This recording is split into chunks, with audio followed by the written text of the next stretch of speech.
L'image est actuellement dans le mode bitmap. Pour faire des remplissages du type Benday, nous utiliserons le mode bichromie, mais qui n'est accessible que par le mode niveau de gris. Nous transposons dans cet autre mode en conservant le rapport dimensionnel de 1. En observant attentivement le dessin, nous constatons que des zones sont ouvertes et vont poser quelques problèmes pour des remplissages automatiques.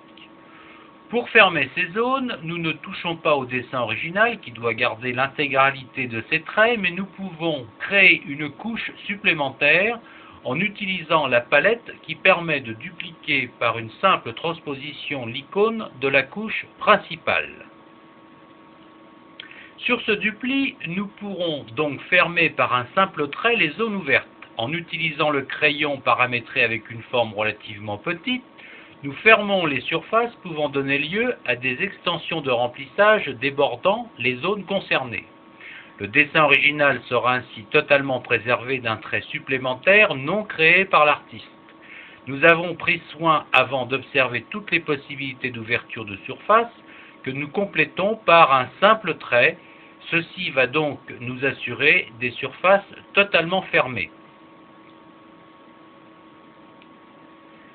La nouvelle couche permettra donc de définir des sélections automatiques, de remplir avec des teintes en respectant l'original. Nous revenons à la couche principale, mais avant de pratiquer le remplissage des surfaces, nous allons définir des touches de gris sous la forme d'échantillons, permettant ensuite de procéder aux différentes mises en couleur.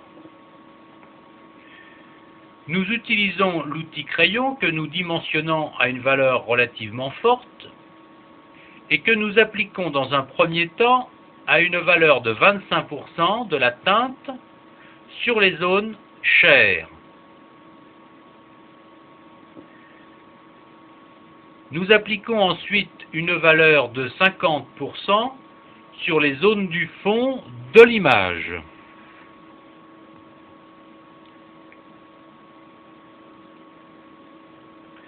Puis une valeur de 75% dans la cote de travail de l'imprimeur. Ces valeurs de gris étant maintenant positionnées, nous choisissons l'outil pot de peinture avec une opacité de 100. Une tolérance gardée à 32, mais nous désactivons le lissage afin de garantir un remplissage de la teinte parfaitement complémentaire au trait de limite.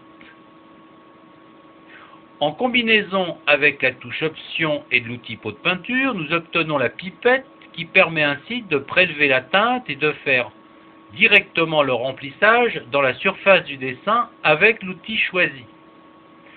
Pour les zones plus petites, nous sommes obligés de faire un zoom permettant de travailler plus finement. Nous pouvons dans ces parties remplir sans avoir recours à la couche précédemment créée, mais par contre, pour des parties ouvertes, nous utiliserons la couche. Elle permet, par son dessin fermé, d'isoler les surfaces ouvertes sur l'original. Ceci permet donc de remplir sans débordement. Nous allons donc utiliser la couche, mais pour sélectionner, nous choisissons la baguette magique. Une tolérance par défaut de 32, mais toujours sans lissage. Nous sélectionnons les zones ouvertes sur le dessin. En cumulant les sélections, nous rassemblons toutes les surfaces ouvertes sur une même sélection. Ceci va prendre quelque temps. Et une fois toutes les surfaces reconnues, nous reprendrons notre couche principale.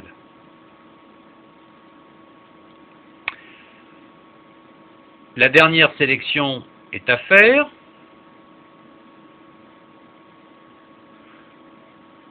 Nous revenons sur la couche principale. La sélection est toujours active et nous pouvons désormais demander de remplir avec le gris resté en premier plan lors du dernier remplissage avec le pot de peinture, 100% d'opacité, mode normal.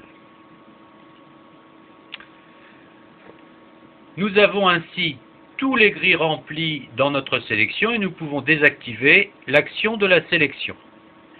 Nous remplissons maintenant la dernière zone de gris pour le fond du dessin en reprenant le pot de peinture. Le fond de l'image est désormais rempli sur sa totalité. Nous procédons de la même manière avec les zones représentant les tons chers. Quelques petits défauts de remplissage nécessitent de zoomer pour un meilleur travail et de remplir les plus petites zones. Certains points peuvent malgré tout garder une valeur blanche, ceci permettant de simuler des brillances. Le travail demande quelques précautions pour ne pas appliquer l'outil de pot de peinture sur le trait, ce qui entraînerait une mise en gris de dessin, ce qui est nullement recherché.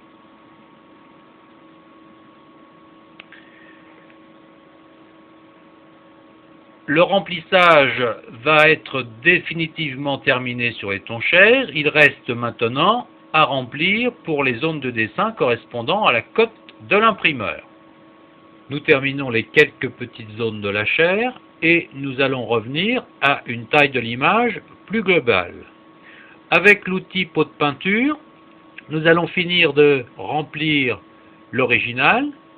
En prélevant la teinte dans la cote avec la combinaison option, nous avons la teinte échantillonnée. Sur cette zone, il y a un débordement du fait de l'ouverture du dessin. Nous reprenons la couche créée précédemment par la copie de l'original, la baguette magique, et nous activons en créant une sélection dans les zones censées déborder. Cette fois, la sélection terminée, nous choisirons la commande Remplir, couleur premier plan, opacité 100% en mode normal. Et nous pouvons désormais abandonner la sélection. Nous avons maintenant la totalité du dessin avec les mises en valeur de gris aux zones de mise en couleur. Ceci étant défini, nous pouvons désormais procéder à la mise en couleur en choisissant le mode bichromie.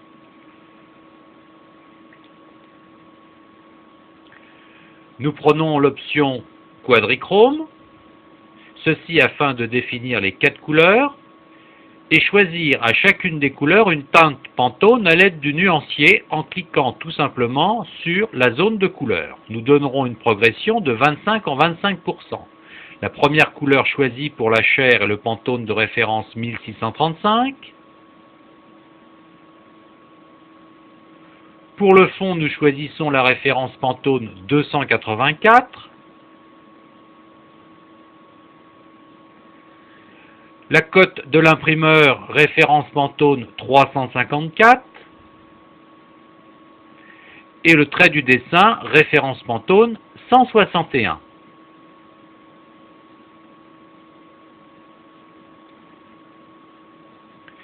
Les couleurs Pantone sont maintenant choisies et peuvent être modifiées sans aucune limite.